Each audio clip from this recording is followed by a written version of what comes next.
Desarrollemos cada uno de ellos. Empecemos el día de hoy con el principio de legalidad tributaria. Este principio, mis amigos, ya hemos leído un poco de él en el 239. ¿Se recuerdan ustedes que hemos leído por lo menos el primer párrafo? Alguien que me haga favor de darle lectura nuevamente al 239 de la Constitución para que recordemos el principio de legalidad tributaria. Por favor. Corresponde con exclusividad al Congreso de la República decretar impuestos ordinarios y extraordinarios, arbitrios y contribuciones especiales conforme a las necesidades del Estado y de acuerdo a la equidad y justicia tributaria, así como determinar las bases de recaudación, especialmente las siguientes. Gracias. El hecho generador. Vamos una pausa ahí. Sí, por ahí, porque si no nos daría tiempo. Después tenemos que ver esas bases de recaudación y estudiar en qué consiste cada una, qué es el hecho generador, el sujeto activo, el sujeto pasivo, etcétera. Pero de momento quiero que nos concentremos en este aspecto. El artículo nos dice, corresponde con exclusividad. Quiero llamarle la atención a esta primer palabra, mis amigos. Cuando el artículo regula exclusividad, ¿qué entienden ustedes? Que le pertenece solo a una instancia, licenciado. Totalmente de acuerdo, Marlon. En este caso, ¿a quién? Al Congreso de la República. Excelente. Corresponde con exclusividad al Congreso de la República. Eso lo que nos está diciendo es que conforme a este principio, ningún otro órgano puede hacer lo que vamos a leer a continuación. Esto solo le corresponde al Congreso de la República. ¿Qué es lo que solo le corresponde al Congreso? Decretar. Vean la palabra que utilizan. Decretar. Decretar es una palabra técnica que se refiere al acto de autoridad por medio del cual el Congreso aprueba y declara que una norma jurídica va a ser de observancia obligatoria. Vamos a ver que después tiene que seguir otros pasos dentro del procedimiento legislativo, pero la palabra es muy importante. El Congreso de la República le corresponde con exclusividad decretar los impuestos ordinarios y extraordinarios, los arbitrios, que ya vimos que son impuestos que el Congreso decreta en favor de una municipalidad, y las contribuciones especiales, que ya vimos también que son una clase de tributos. ¿Qué es lo que nos está diciendo este artículo? Solo, únicamente, con exclusividad, el Congreso de la República puede decretar los tributos. Si lo vemos desde otra perspectiva, yo lo preguntaría de esta manera. ¿Puede una municipalidad crear un tributo, mis amigos? Negativo, licenciado. Negativo, licenciado. Prácticamente del Congreso de la República. Perfecto, y hasta ahí. Discutimos en la clase anterior que según la jurisprudencia que ha emitido la Corte, las municipalidades y los órganos administrativos sí tienen la facultad para crear tasas, pero vimos que las tasas no son tributos, que las tasas son cobros que hace un órgano administrativo como contraprestación por un servicio que está prestando, que tiene que haber esa contraprestación de un servicio directamente al particular. Y aunque eso genera muchísima discusión y sobre todo genera muchísimo abuso, donde hay municipalidades que encubriéndolo como que si se tratara de una tasa, en realidad terminan decretando un tributo. Pero como el artículo constitucional nos dice que le corresponde con exclusividad al Congreso de la República decretar los tributos, cuando nosotros vemos que una municipalidad o que un órgano administrativo decrete un tributo, podemos impugnar la disposición que ha emitido. Llámese acuerdo del Consejo Municipal, acuerdo ministerial o como ustedes quieran. Si un órgano administrativo decretara un tributo y nosotros nos percatamos de ello, podemos impugnarlo y decir, esta disposición que ha emitido es inconstitucional, contraviene el principio de legalidad tributaria, contraviene lo que dispone el artículo 239 de la Constitución. La Corte hará la comparación y dirá, bueno, lo que decretaron realmente es un tributo, y si la Corte considera que sí es un tributo, lo declara inconstitucional y lo expulsa del ordenamiento jurídico. Por el contrario, si la Corte dice, no, no, no, aquí no crearon un tributo, sino que establecieron una tasa por este servicio. Hay a cambio de la prestación de un servicio, un pago que el particular hace, y eso entonces es una tasa y por lo tanto no contraviene el principio de legalidad. La principal consecuencia entonces que vamos a encontrar en el principio de legalidad tributaria es que impide que cualquier órgano administrativo decrete tributos. Eso solo le corresponde al Congreso de la República. Ernesto tiene la mano levantada, ¿quiere decirnos algo? Sí, Lick, disculpe. No sé si usted recuerda el ejemplo que en algún momento dio un compañero sobre el famoso puente ese de Iztapa, que es el puente de Monterrico. Yo el fin de semana fui y me fijé en el ticket, de hecho aquí lo tengo en la mano, Sí, y dice que es un pago por mejoras, Lick. por mejor. Entonces, yo le dije a mis papás, o sea, fui platicando con mis papás todo el camino de eso, a lo que usted nos comentaba, las tasas, y yo le decía que por ningún lado podía encuadrar en las características que usted decía de una tasa, porque en primer lugar, pues no están prestando como tal el servicio. Usted nos decía que ese dinero solo se podía utilizar para cubrir el costo del servicio y que solo para eso. Entonces ahí decía, el cobro al final que ellos lo que aducen en el ticket dice por mejoras. Y ahí se pagan los 15 quetzales, ajá. Claro. ¿Y qué estarán mejorando? Es la pregunta, ¿verdad, Ernesto? Mire, yo lo que le diría es que yo, así a priori, yo creo que ese cobro que ellos están haciendo contraviene el principio de legalidad. La municipalidad, vamos a ver, y se los voy a plantear de esta manera, mis amigos. Aunque de a de veras lo necesite, y aunque de a de veras lo utilicen, lo que dice que lo va a utilizar, porque eso es otro tema que habrá que estudiar, ¿verdad, Ernesto? Si realmente ese dinero que ingresa por el cobro que hacen eso es un peaje, pues por pasar un puente, si ese cobro que ellos hacen realmente lo utilizaran para mejorar, qué sé yo, servicios del municipio, aún que lo necesitaran y aún que lo utilizaran en lo que ellos dicen, no tienen la facultad para decretar un arbitrio, no tienen la facultad para crear un impuesto, aunque lo necesitaran y aunque lo utilizaran en lo que ellos dicen. Y yo siempre pongo este ejemplo que a mí me parece el más claro, porque además me parece muy importante. Le voy a contar lo que pasó una vez aquí en la municipalidad de Guatemala y luego regresamos allá a Monterrico.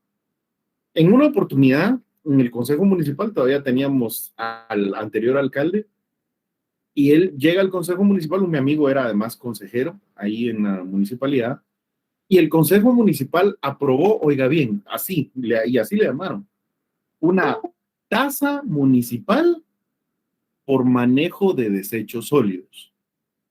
Mire qué interesante además el planteamiento. Cuando el alcalde lo plantea, les dice, me pasaron ahorita un estudio que yo mandé a hacer de parte de la municipalidad.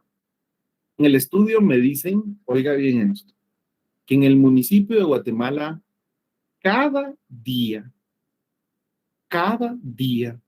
salen más de 10 toneladas de desechos sólidos de basura. Es para irse de espaldas hoy.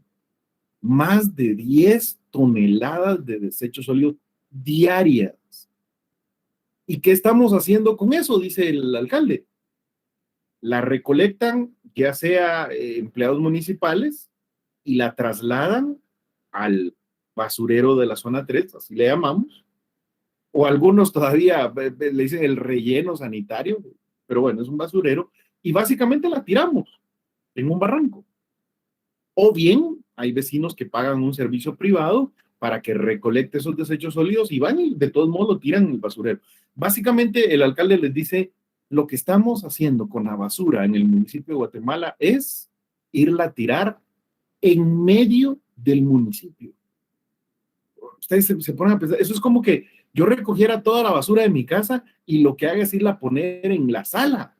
Y el otro día en la sala y el otro día en la sala.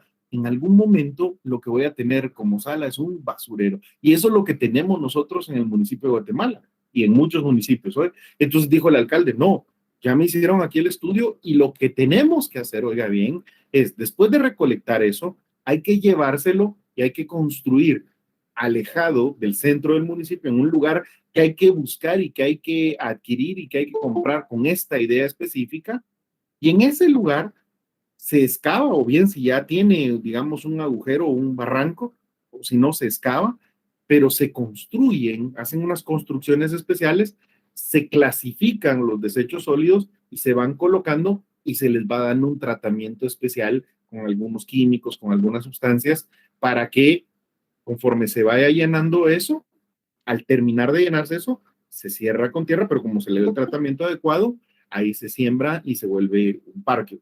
Es la idea de un relleno sanitario, simplificada al máximo, ¿vieron? Básicamente, les explico, la diferencia entre un basurero es que en basurero usted llega y tira la basura y se acabó. En un relleno sanitario, de hecho, se construye específicamente el agujero y ahí va colocando la basura, pero no solo la tira, sino que la va clasificando, tratando, alguna parte se recicla y otra se maneja con algunas sustancias y químicos para que cuando se llene ese relleno, usted pueda cubrirlo y ahí pueda generarse o construirse un parque. Solo que todo eso sale carísimo. No es lo mismo solo agarrar la basura y tirarla, sino que tratarla en un relleno sanitario. Y para eso necesitamos dinero, dijo el alcalde, y por lo tanto la municipalidad va a decretar una tasa por el manejo de desechos sólidos. Y entonces le digo yo a mi amigo, ¿y la aprobaron? Sí, la aprobamos. Pues, pero para mí que ahí sí podría ser que violen el principio de legalidad, le digo yo creo que sí, me dice. Porque ¿qué servicio directo está dando la municipalidad? Mira, me dijo, yo te voy a ser sincero, me dijo él, en el caso del municipio de Guatemala, el consejo municipal no hay discusión, me dijo. Ahí el alcalde dijo, se hace de esa manera y nadie se anima a discutirlo. Pero, digamos, a nivel teórico, me dijo, yo te puedo decir que yo creo que el servicio ahí que la municipalidad daría sería el manejo, el tratamiento de esos desechos sólidos que produce la persona para poder manejarlos adecuadamente o tratarlos adecuadamente. Discutible, le decía yo, porque el concepto de tasa es que tiene que haber una contraprestación directa. O sea, me están prestando un servicio directamente a mí y por eso yo pago. Él me dice, es totalmente discutible, me dijo. Sin embargo, es necesario. Y a esto es a lo que yo quiero traerlos el día de hoy. Él me dijo, la Municipalidad de Guatemala ya determinó, nos mostraron el estudio y realmente es necesario. Si no empezamos a tratar los desechos sólidos, ese basurero va a ser un foco de enfermedades para toda la ciudad. Y yo me quedé pensando y le dije, tenés razón.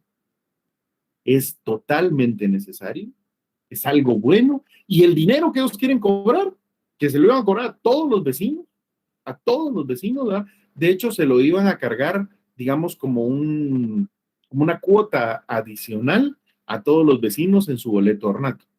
Y ese dinero sí está, ellos sí tenían pensado destinarlo específicamente para eso. Ahora, aquí es donde yo veo el problema. Eso no es una tasa, porque no reúne esas características que la Corte nos ha dicho que debería de llenar una tasa. Ellos lo que están creando es un arbitrio necesario, sumamente necesario, importante, y van a utilizar el dinero en eso. Sin embargo, no tienen la facultad legal para hacerlo. Lo que ellos tendrían que hacer es acudir al Congreso y que sea el Congreso el que lo apruebe, por el principio de legalidad.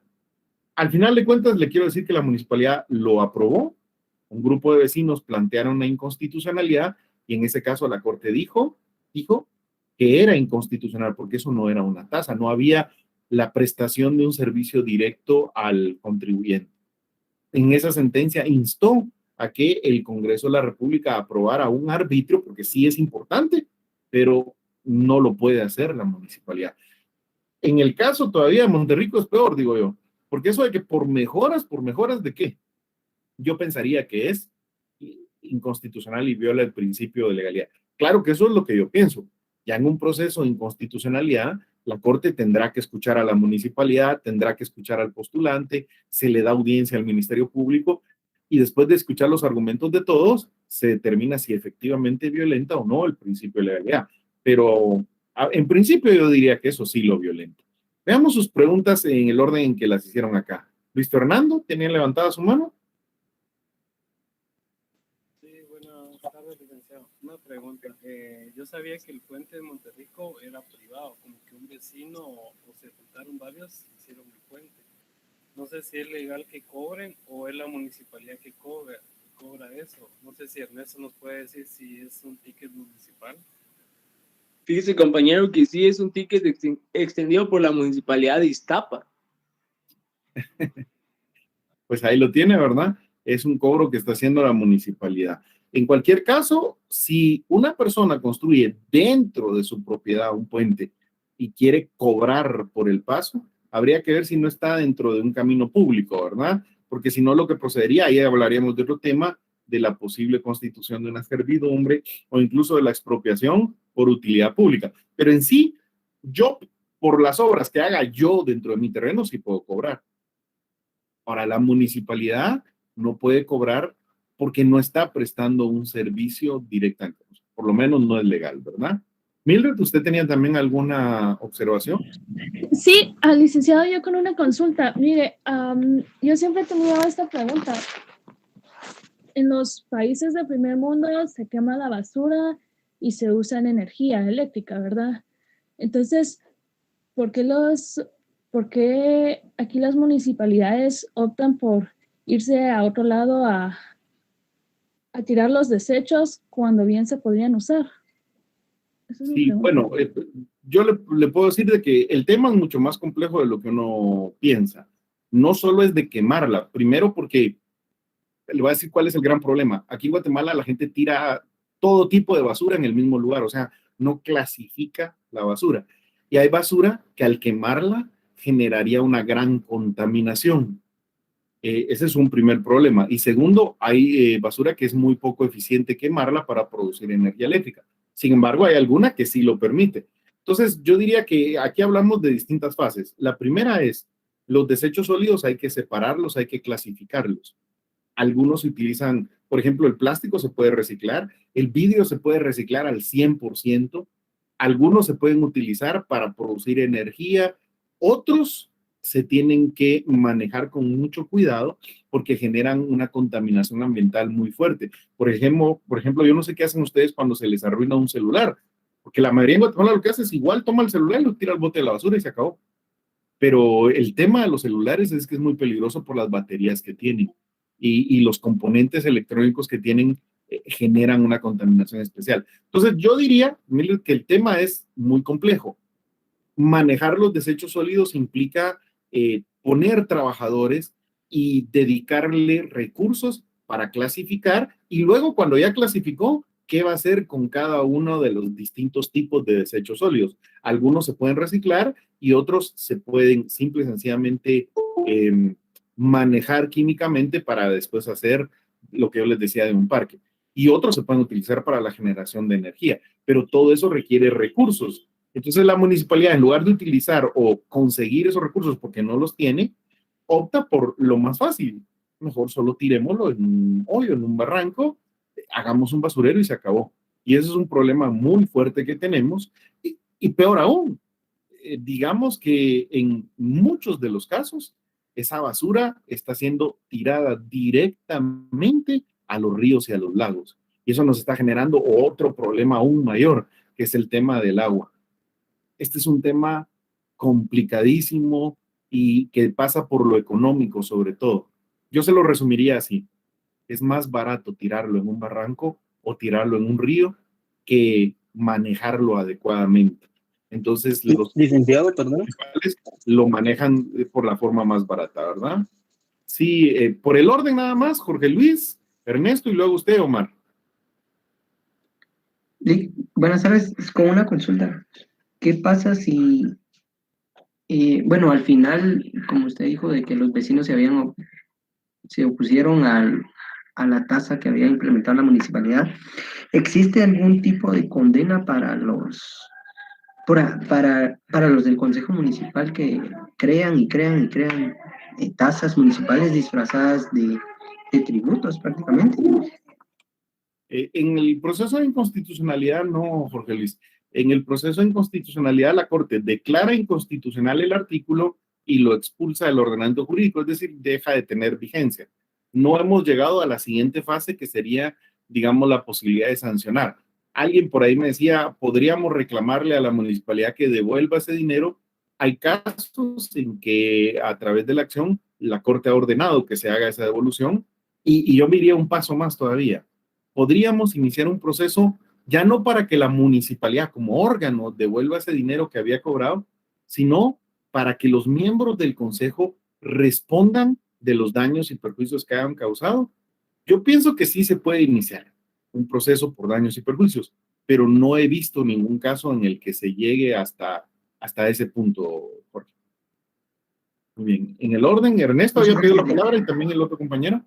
Licenciado, disculpe, ahondando un poquito más en el tema, ¿se puede entender entonces que sería tal vez competencia del Congreso de la República generar algún tipo de ley de desechos de manejos sólidos en general? Porque por lo que he entendido, pues es competencia municipal, ¿verdad? Sí. Entonces no hay un reglamento, no hay un estatuto que un procedimiento de cuál es el manejo adecuado, y por lo que usted indicaba, se entiende que las municipalidades no cuentan con el recurso, no tienen la capacidad de crear una tasa en ese sentido. Entonces sí sería competencia del Congreso crear una ley en general, digamos, no sé cuál sería el nombre, ¿verdad? Me imagino yo el manejo de desechos sólidos, de reciclaje, no sé cuál sería el... Yo no sé, yo le voy a responder de esa manera, Ernesto. Yo pienso que no para todo necesitamos una ley. Por ejemplo, para saber el procedimiento adecuado de manejo, las municipalidades lo pueden establecer sin ningún problema con un acuerdo del Consejo Municipal, el procedimiento como tal de manejo. El problema es que no tienen los recursos para hacer ese manejo. Y para obtener esos recursos, pues sí, ahí sí necesitan de un decreto del Congreso que cree el arbitrio. Aunque yo les voy a decir mi opinión. Yo creo que las municipalidades podrían intentarlo nuevamente ya con la última jurisprudencia que emitió la Corte de Constitucionalidad y tomando en cuenta de que ahorita acaba de tomar posesión una nueva magistratura. Yo haría este intento. Hacer un acuerdo del Consejo Municipal que cree un reglamento del manejo de desechos tóxicos, de desechos sólidos, y crear dentro de ese reglamento una tasa por ese manejo, pero detallando exactamente cuáles son los servicios que ahí sí va a prestar la municipalidad y quiénes van a ser los destinatarios o los que paguen esa tasa municipal. Creo yo que habría que esperar que se vuelva a impugnar y habría que ver qué resuelve ahora la Corte de Constitucionalidad, porque es una nueva corte, un nuevo enfoque, y además cada vez es más importante el tema. La ley de aguas y la ley de manejo de desechos sólidos cada día cobran una mayor importancia. Entonces, yo en lo personal creo que sí podría intentarlo la municipalidad y habría que ver qué postura toma la nueva corte. Porque a mí me parece que en esto de lo de manejo de desechos sólidos sí hay en el fondo un servicio que la municipalidad está prestando, que es ese, el manejo de esos desechos sólidos. En aquella inconstitucionalidad, la Corte dijo que no lo había, porque el acuerdo en la manera en que fue emitido y la forma en que fue redactado no dejaba o no permitía ver exactamente cuál era el servicio que la municipalidad iba a prestarle al particular. Lo dejaron algo así como lo que usted decía en Monterrico, es para mejoras. Bueno, pero eso para mejoras, o sea, es muy ambiguo, es muy general. Quizás, en este caso, si se redactara adecuadamente, pudiera emitirse ese acuerdo y que la Corte diga que no está violentando el principio de legalidad. Había un compañero que había levantado la mano previamente, que yo le dije que por el orden íbamos con alguien más, y luego usted, María, pero primero... Sí, Omar. Buenas tardes. Tal vez como aporte, ¿verdad?, a la pregunta que hacía la compañera anteriormente, de si hubiera alguna forma de reciclar los desechos y convertirlos en energía. Fíjese que yo trabajo en una empresa de plásticos. De hecho, genera bolsas de plástico, pero adicional tiene una empresa de reciclaje. Y surgió por la misma idea de que se estaba contaminando demasiado el planeta. Entonces, esta empresa ha trabajado mucho en investigaciones sobre cómo manejar los desechos sólidos y los desechos plásticos de un solo uso. Entonces, justamente fueron a países como la India, como Alemania, como Taiwán, como Suecia, a investigar cómo manejaban los desechos de un solo uso, los de plástico prácticamente. Y en realidad no es que salga demasiado caro, porque en realidad el mismo proceso, o sea, el mismo proceso de producción y reciclaje se prácticamente se pagan solos, ¿verdad? Justamente adquirieron algunas maquinarias que reciclan productos y pues ahorita están trabajando en Palín. Y justamente hay tienen contratado mucha gente que trabaja ahí en el lago de Matitlán, sacando prácticamente todo lo que son plásticos y todo eso, ¿verdad? Sin embargo, tal vez la parte que acá concierne, ¿verdad? Es que las autoridades no le dan como una prioridad. ¿Por qué? Al momento de que la empresa llegó a querer sacar productos del lago prácticamente para limpiar, entonces viene la autoridad del lago de Matitlán, que es AMSA. Les dijeron que iban a ponerles un impuesto, o sea, que ellos tenían que pagar un impuesto para poder operar, para poder sacar el producto de ahí del lago. Entonces los de la empresa dijeron, ¿cómo? O sea, tenemos que pagar por limpiar el lago, adicional que le estaban pagando a la gente que estaba sacando el producto. Al final de cuentas, llegaron ellos y dijeron, bueno, está bien, los vamos a dejar operar, pero ustedes dicen que nosotros les estamos pagando y vamos a sacar publicidad que la empresa de AMSA está trabajando con ustedes y que nosotros les estamos pagando a ustedes para que ustedes trabajen. Sin embargo, la empresa totalmente es privada, ¿verdad? O sea, totalmente aparte que no le gusta la política. O sea, ellos dijeron, no, pues no trabajamos con política de esa manera.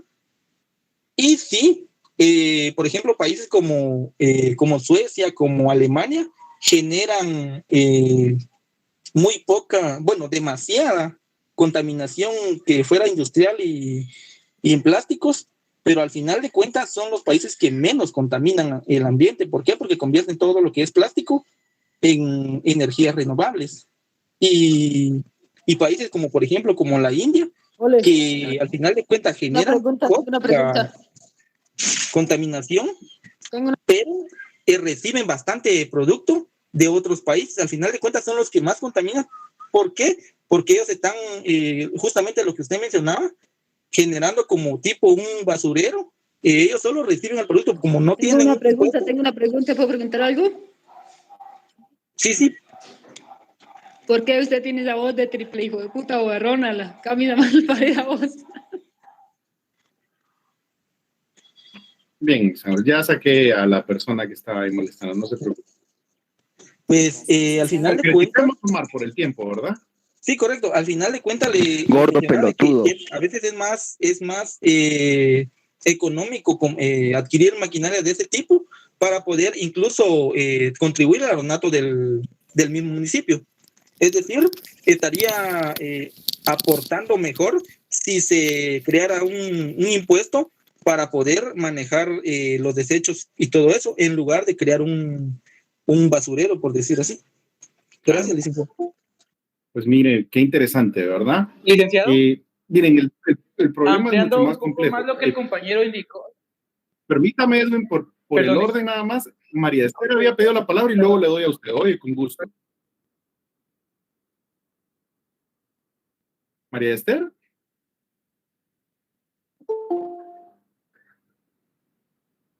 ¿Ya no quiere hacer uso de la palabra? Bien, Edwin entonces.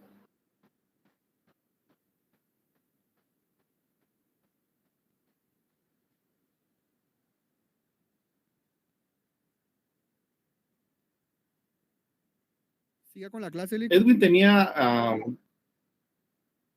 Sí, dígame. ¿Me escuchan, mis amigos? Sí, licenciado, perfecto. Sí, Lick, sí se lo escucha. Muy bien. Sí, licenciado. Sí, gracias. Perfecto. Sigamos entonces, mis amigos, ¿verdad? 239 de la Constitución nos plantea el principio de legalidad. Yo quiero hacerles una observación aquí cuando hablamos de legalidad. Cuando hablamos de que el Congreso puede decretar los tributos, esto tiene que ser con una ley en el sentido formal. Para que ustedes me entiendan, yo les hice aquí un esquema de las distintas jerarquías de normas jurídicas que hay. Esta pirámide ustedes la conocen muy bien. Tenemos hasta arriba las normas constitucionales, las normas ordinarias, que son los decretos que emite el Congreso de la República, pero también tenemos normas reglamentarias. que son disposiciones que emiten órganos administrativos, e incluso en la pirámide esta se habla de normas individualizadas. En ese sentido, yo quisiera decirles que cuando hablamos en el principio de legalidad, nos referimos que los tributos solamente se pueden emitir con una ley en sentido estricto, stricto sensu. ¿Y qué es una ley en sentido estricto? Solamente consideramos ley como en sentido estricto a las normas ordinarias y a las normas constitucionales. Es decir, solo aquellas que han sido emitidas por un órgano al cual la Constitución le concede facultades legislativas. Y esto es solo al Congreso de la República o, en su caso, a la Asamblea Nacional Constituyente.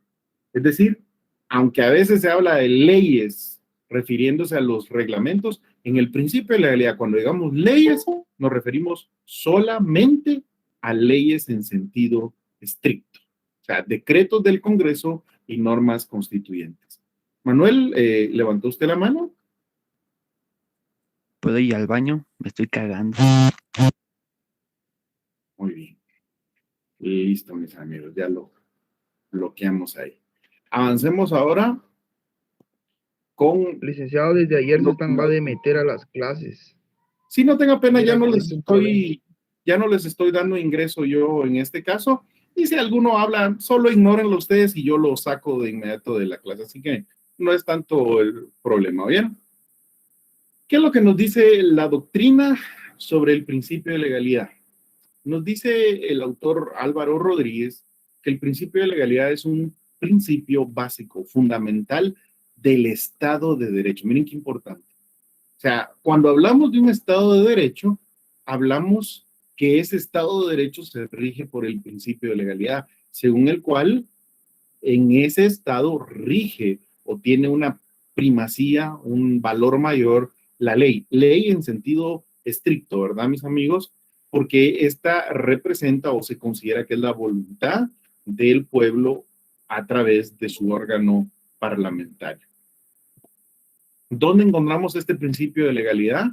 Les decía yo que hay dos artículos, el 239, que ya lo hemos leído, y también el 171. Yo quisiera que leamos el 171 para hacer énfasis en cómo se da la aplicación del principio de legalidad. ¿Alguien que me haga favor de darle lectura al 171? El primer párrafo y luego la literal A y la literal C, por favor. Artículo 171. Otras atribuciones del Congreso. Corresponden también al Congreso a decretar, reformar y derogar leyes. Que haga una pausa ahí, Mayra. Muchas gracias. Corresponde al Congreso decretar, reformar y derogar las leyes. Cuando hablamos leyes nos referimos a decretos del Congreso de la República, normas jurídicas de observancia general y obligatoria emitidas por el órgano legislativo. Eso le corresponde solo al Congreso. Por eso cuando hablamos de decretar, la palabra decretar hace referencia a la aprobación que el Congreso hace de una ley en sentido estricto. ¿Y la literal C, Mayra, por favor? C. Decretar impuestos ordinarios y extraordinarios conforme a las necesidades del Estado y determinar las bases de su recaudación. Si se dan cuenta, es el mismo planteamiento, la misma formulación entonces del principio de legalidad tributaria que ya encontramos en el artículo 239 de nuestra Constitución. Es decir, cuando hablemos del fundamento legal del principio de legalidad, vamos a basarnos tanto en el 171 como en el 239, por favor, mis amigos. Y si ustedes se dan cuenta, en las dos normas nos dice que le corresponde con exclusividad al Congreso decretar impuestos ordinarios, extraordinarios, arbitrios y contribuciones especiales y determinar las bases para su recaudación. Ahí yo quisiera que hagamos un poco la pausa y que hablemos un poco a qué nos referimos cuando decimos las bases para su recaudación. Para que se pueda recaudar un tributo, se tienen que definir ciertos aspectos sin los cuales no se podría llevar a cabo la recaudación de ese tributo. En primer lugar, se tiene que definir el hecho generador de la relación tributaria, que es el acontecimiento de hecho que denota que la persona tiene una capacidad económica y que por lo tanto en virtud de esa capacidad económica, puede pagar o puede generar la obligación tributaria. El hecho generador, como su nombre lo indica, o hecho imponible, es el que genera la obligación de pagar el tributo. Luego tenemos exenciones. El tema de las exenciones es muy interesante. La ley, pero quiero que noten, principio de legalidad nuevamente. Solo la ley puede determinar en qué casos, aunque se dé el hecho generador, no surge la obligación tributaria. ¿Cuáles van a ser los casos en los cuales, a pesar de darse el hecho generador, no surge la obligación tributaria? Pero eso no lo puede hacer, digamos, un órgano administrativo, no lo puede hacer la SAT. Eso lo tiene que hacer o tiene que estar establecido o regulado en una ley para que se pueda aplicar. Luego, el sujeto pasivo de ese tributo y la responsabilidad solidaria. Vamos a ver nosotros que cuando se genera una relación tributaria hay un sujeto activo, el que está legitimado para cobrar el tributo, y hay un sujeto pasivo, que es, digamos, la persona que está obligada a hacer el pago del tributo. Pero también en muchas ocasiones la ley establece una responsabilidad solidaria. Esto es, los casos en que otra persona distinta al sujeto pasivo también tiene la obligación de pagar este tributo. La base imponible, que se refiere a el monto sobre el cual se va a hacer el cálculo del tributo, y el tipo impositivo, es decir, el porcentaje o la cuota que se va a cobrar del tributo.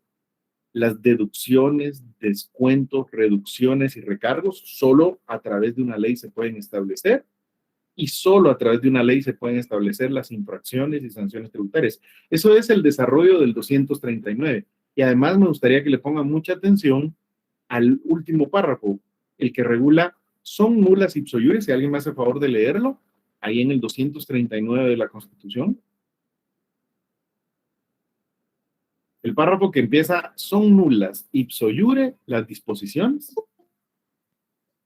Son nulas ipso iure las disposiciones jerárquicamente inferiores a la ley que contradigan o tergiversen las normas legales reguladoras de las bases de recaudación del tributo. Las disposiciones reglamentarias no podrán modificar dichas bases y se concentrarán a normar lo relativo al cobro administrativo del tributo y establecer los procedimientos que faciliten su recaudación. Así es. Entonces, básicamente aquí lo que tenemos, mis queridos amigos, es una norma que excluye de nuestro sistema jurídico todas las disposiciones que sean jerárquicamente inferiores a la ley.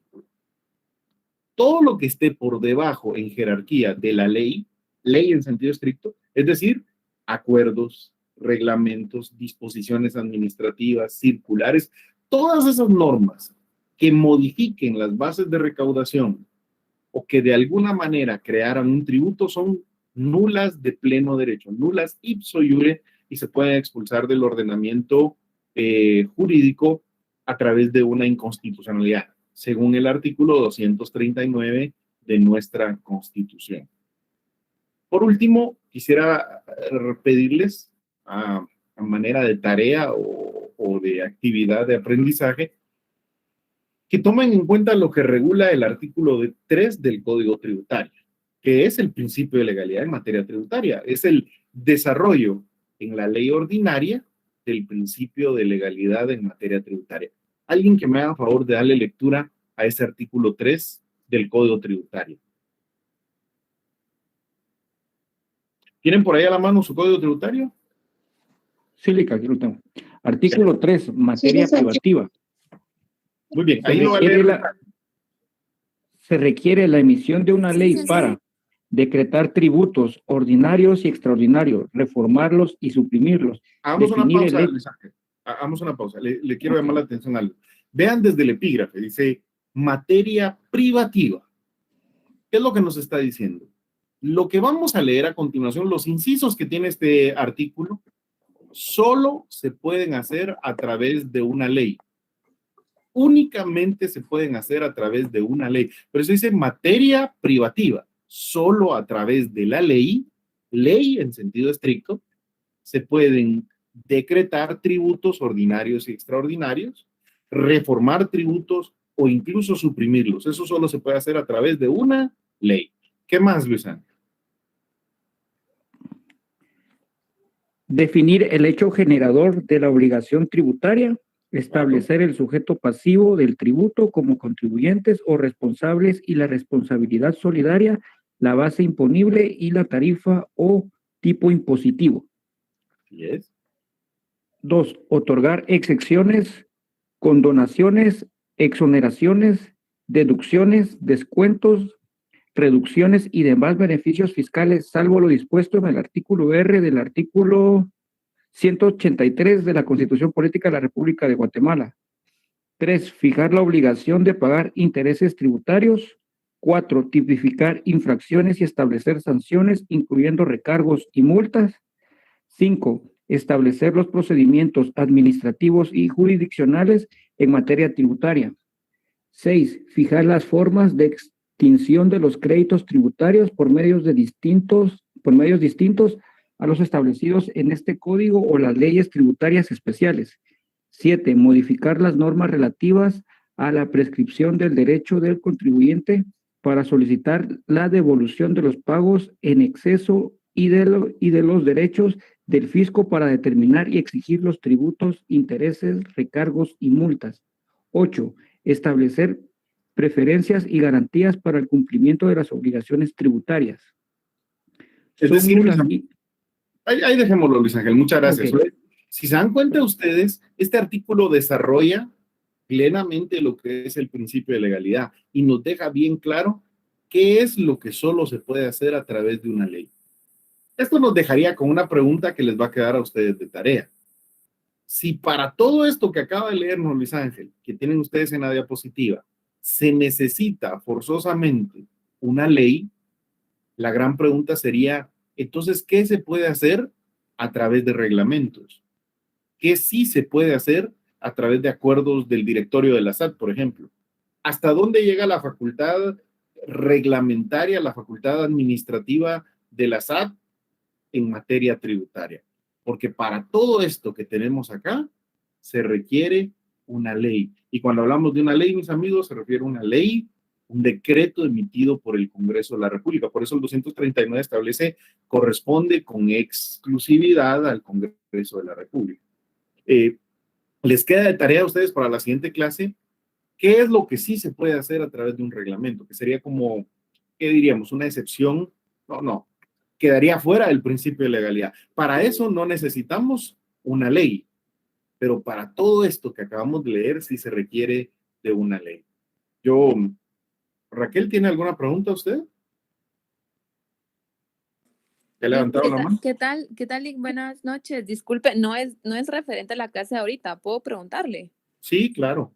Lick, disculpe, fíjese que yo me asigné con usted para la retrasada hace 2 semanas. Fíjese, Lick, que ahorita que usted subió notas, no aparezco. Muy bien. Sí, le voy a suplicar lo siguiente. Deje que terminemos la clase y cuando yo cierre se queda un momentito y me dice y verificamos con mucho gusto. Vaya, Lick, disculpe, gracias. Vaya, con mucho gusto. Bien, les decía entonces, mis amigos, que este principio de legalidad lo que busca o lo que nos garantiza es evitar la arbitrariedad y el desorden. Si no existiera el principio de legalidad, retrocederíamos en la historia del derecho tributario hasta la Edad Media, donde los gobernantes, en esa época los reyes, podían modificar y cambiar y crear y desaparecer tributos a su sabor y antojo, aumentarlos, quitarlos, ponerlos y hacer lo que quisieran. Y eso generaba una incertidumbre, una inseguridad jurídica muy grande. Este principio de legalidad es muy importante y yo les suplico que le dediquen tiempo para poder estudiarlo, porque esto es lo que nos va a permitir entender, interpretar adecuadamente las normas jurídicas. Les queda de tarea entonces, por el tiempo, ¿qué es lo que sí puede hacerse administrativamente a través de un reglamento, a través de un acuerdo del directorio de la SAT? Seguimos el día jueves con los otros principios del derecho tributario. Mis queridos amigos, gracias siempre por la atención que ustedes le ponen. No se preocupen por estas personas que